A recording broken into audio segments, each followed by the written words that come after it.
Gold নাকি equity, আপনি strategy হিসাবে কোনটাকে বেছে নিতে বলবেন? মানে কখন গোল্ডে ইনভেস্ট করা উচিত, কখন ইকুইটির কথা ভাবা উচিত?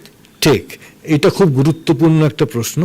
আমার কাছে গোল্ড অথবা ইকুইটি এইরকম প্রশ্নটা একটু ঘুরিয়ে আমি করতে চাইছি গোল্ড অ্যান্ড ইকুইটি। তার মানে আমার কাছে কিছু ভালো কোম্পানির স্টকস থাকবে, হয় সরাসরি রাখবো অথবা মিউচুয়াল ফান্ড, ইকুইটি ফান্ডের মাধ্যমে থাকবে, এবং একই সঙ্গে আমার কিছুটা অ্যালোকেশন থাকবে গোল্ডে।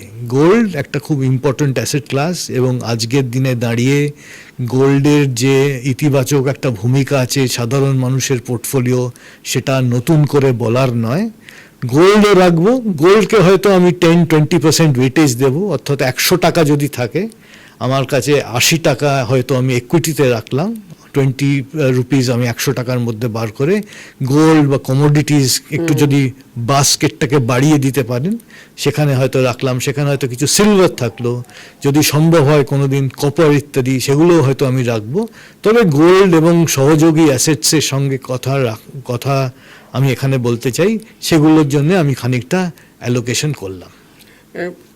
ইনভেস্টমেন্ট শুরুর সময় হ্যাঁ, স্ট্র্যাটেজিটা কি হওয়া উচিত? কতটা large cap, mid cap, Right. Small cap, হ্যাঁ। গোল্ড বা সিলভার বা আদার্স কমোডিটিতে Right. ভাবা উচিত? খুব জরুরি প্রশ্ন করেছেন। এখন এইটার না কোনো একমাত্রিক সিঙ্গল আনসার হয় না এই প্রশ্নটার।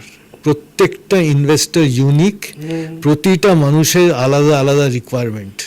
কেউ যদি একটু রিস্ক কম নিতে চান, অর্থাৎ আমি বেশি টাকা খুব বড় রকম বাজি রাখবো না কিন্তু আমি ইকুইটিতে থাকবো, আমি হয়তো বেশি লার্জ ক্যাপ ফান্ডস নিলাম বা লার্জ ক্যাপ স্টকস নিলাম, সেটা আমি লার্জ ক্যাপ ইন্ডেক্সের মাধ্যমেও আসতে পারি। ইন্ডেক্সটা নিয়ে আপনি যদি সুযোগ দেন আমি আরেকটু বাদে বলতে পারি।